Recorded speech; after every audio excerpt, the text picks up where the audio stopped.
एक अंधेरी और सर्द रात में गांव के किनारे स्थित भूत बंगला अपनी खौफनाक कहानियों के लिए बदनाम था। वहां से चीखें, हंसी और रहस्यमयी आवाजें सुनाई देती थी, जिसने वर्षों से गांव वालों को डरा रखा था। 5 दोस्तों की टोली रवि, नेहा, अर्जुन, पायल और विवेक ने इस रहस्य को सुलझाने का साहस किया, लेकिन जो उन्होंने सोचा था वो उससे कहीं ज्यादा डरावना था। रुक्मिणी की दर्द भरी आत्मा, अन्याय की आग में जलती परछाइयां और मौत का साया। इस बंगले में हर कदम एक नया खतरा था। क्या वे इसे सुलझा सके? कहीं न कहीं बात हिंदी हॉरर स्टोरी। भूत बंगला। सर्दियों की काली रात थी। आसमान पर बादल इस कदर छाए हुए थे कि चांद की हल्की सी रोशनी भी जमीन तक नहीं पहुंच पा रही थी। गांव के बाहर एक पुराना बंगला था, जिसे लोग भूत बंगला कहते थे। कहते हैं उस बंगले में ऐसी चीखें गूंजती थी जो सुनने वालों की रूह तक को कंपा देती थी। लेकिन ये चीखें क्यों आती थी? इस सवाल का जवाब आज तक कोई नहीं जान पाया था। रवि, नेहा, अर्जुन, पायल और विवेक 5 दोस्तों की टोली इस रहस्य को सुलझाने का मन बना चुकी थी। डरते क्यों हो? भूत कुछ नहीं होता, रवि ने आत्मविश्वास दिखाने की कोशिश करते हुए कहा, लेकिन उसकी आवाज में एक हल्का डर साफ झलक रहा था। अगर कुछ हुआ तो? नेहा ने फुसफुसाते हुए कहा। कुछ नहीं होगा, और अगर होगा भी तो हम हैं ना, अर्जुन ने हंसकर जवाब दिया। आधी रात को टॉर्च और कैमरे लेकर वे सब बंगले की ओर निकल पड़े। रास्ते में हवा सन्नाटे को चीरती हुई चल रही थी। हर कदम के साथ उनके दिल की धड़कन तेज हो रही थी। जब वे बंगले के पास पहुंचे तो एक पुराने जंग लगे लोहे के दरवाजे ने उनका स्वागत किया। खर्र, दरवाजे को धक्का देते ही वह चरमराता हुआ खुल गया। अंदर अंधेरा और खामोशी थी। यहाँ अजीब सी ठंड क्यों है? नेहा ने घबराकर पूछा। यहाँ सालों से कोई नहीं आया है, शायद इसीलिए, विवेक ने धीरे से कहा। जैसे ही वे अंदर घुसे, एक परछाई दरवाजे के पीछे से गुजरी। ये क्या था? पायल चिल्लाए। कुछ नहीं, तुम्हारा वहम होगा, रवि ने कहा, पर उसकी कांपती आवाज ने उसकी बात का विरोध कर दिया।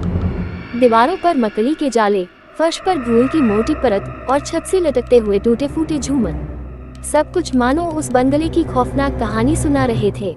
तभी एक कमरे से दरवाजे के बंद होने की आवाज आई। धड़ाम। वो क्या था? अर्जुन ने चौंकते हुए पूछा।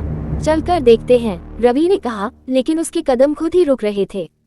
वे सभी उस कमरे की ओर बढ़े। दरवाजे को धक्का दिया, लेकिन वह नहीं खुला। अंदर कौन है? दरवाजा खोलो, अर्जुन ने जोर से कहा। कोई जवाब नहीं आया। अचानक दरवाजा अपने आप खुल गया। ये कैसे हुआ? नेहा ने घबराकर पूछा। शायद हवा से, विवेक ने जवाब दिया, लेकिन उसकी कांपती आवाज कुछ और ही कहानी कह रही थी। कमरे के अंदर अंधेरा था। अचानक एक तेज चीख गूंजी। आह! ये आवाज, कौन चिल्ला रहा है? पायल ने डर से कांपते हुए पूछा। चुप रहो, आवाज यहीं से आ रही है, रवि ने फुसफुसाकर कहा। कमरे के कोने में एक पुरानी लकड़ी की अलमारी थी।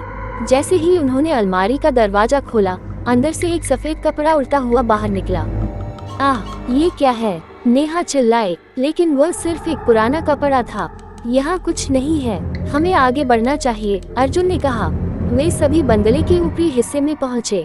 सीढ़ियों पर चलते ही अचानक एक जोर की आवाज हुई। थक थक थक, कोई हमारे पीछे है, नेहा ने कांपते हुए कहा। पलट कर देखो, अर्जुन ने कहा। जैसे ही उन्होंने पलट कर देखा, एक सफेद परछाई सीढ़ियों के कोने पर खड़ी थी। उसकी आंखें लाल चमक रही थीं। तुम यहाँ क्या कर रही हो? परछाई ने गूंजती हुई आवाज में कहा। तुम कौन हो? रवि ने हिम्मत जुटाकर पूछा।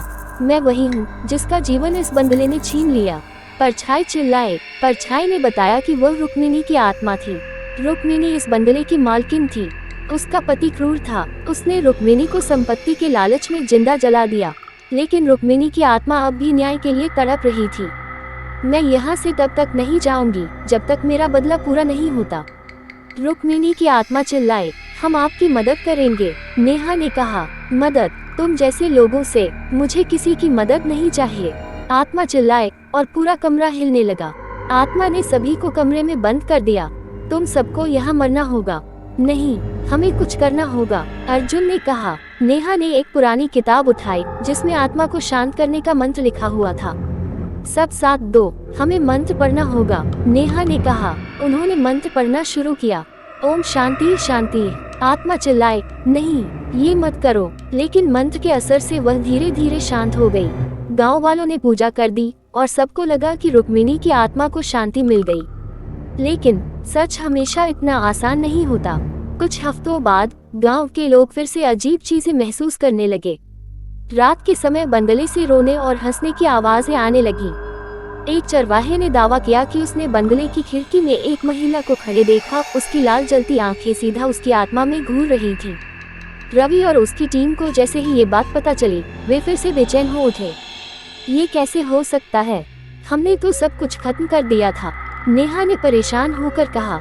शायद पूजा अधूरी थी या फिर हमसे कुछ गलत हो गया, अर्जुन ने अनुमान लगाया। तो क्या अब वापस जाएंगे? पायल ने डरते हुए पूछा। हमें जाना होगा। अगर हमने इसे नहीं रोका तो ये गांव के लिए खतरा बन जाएगा, रवि ने दृढ़ता से कहा। इस बार वे सिर्फ 4 लोग थे। विवेक ने साफ मना कर दिया था, मैं अपनी जान जोखिम में नहीं डाल सकता। तुम लोग जो करना चाहते हो करो। आधी रात को रवि, नेहा, अर्जुन और पायल ने फिर से बंगले का रुख किया। लेकिन इस बार माहौल पहले से भी ज्यादा डरावना था। हवा में अजीब सी घुटन थी। जैसे ही वे बंगले के पास पहुंचे, दरवाजा अपने आप खुल गया। खर्र, क्या ये हमें अंदर बुला रहा है? पायल ने डरकर पूछा। शायद, लेकिन हमें इसे खत्म करना ही होगा, रवि ने कहा। बंगले के अंदर इस बार सब कुछ बदला हुआ लग रहा था। दीवारों पर अजीब निशान थे, जैसे किसी ने नाखूनों से खुरचा हो। ये सब पहले यहाँ नहीं था, नेहा ने कहा। यहाँ कुछ बड़ा खेल चल रहा है, अर्जुन ने गंभीरता से कहा। तभी एक सुर की आवाज हुई। धड़ाम, कौन है वहाँ? रवि ने चिल्लाया। एक छाया सीढ़ियों के ऊपर से नीचे उतरती हुई दिखी। ये रुक्मिणी नहीं थी, ये कुछ और था। तुम लोग वापस क्यों आए? उस छाया ने गूंजती हुई आवाज में पूछा। हम सच जानना चाहते हैं। रुक्मिणी की आत्मा को शांति नहीं मिली, नेहा ने कांपते हुए कहा। तुमने उसे शांति दी, लेकिन मुझे नहीं, छाया ने जवाब दिया। छाया ने बताया कि वह रुक्मिणी का पति था, जिसने उसे मारा था। उसकी आत्मा अब भी बंगले में फंसी हुई थी। मैं यहाँ से नहीं जाऊंगा। मैंने जो किया वो सही था। ये बंगला मेरा है, उसने गुस्से से कहा। तुमने रुक्मिणी को मारा और अब तुम यहाँ अपना हक जताते हो, रवि ने गुस्से में चिल्लाया। तुम मुझसे बात करने की हिम्मत भी कैसे कर सकते हो? आत्मा ने जोर से चिल्लाया और पूरा बंगला हिलने लगा। रवि और उसकी टीम ने उस आत्मा को खत्म करने का फैसला किया। वे पुराने मंदिर से एक ताबीज लेकर आए थे, जिसे उन्होंने आत्मा को रोकने के लिए इस्तेमाल किया। सबको एक साथ मंत्र पढ़ना होगा, नेहा ने कहा। उन्होंने मंत्र पढ़ना शुरू किया। ओम त्र्यंबकम यजामहे। आत्मा चीखने लगी। नहीं, तुम ये नहीं कर सकते, यह मेरा घर है। अचानक आत्मा ने सब पर हमला कर दिया। भूत बंगला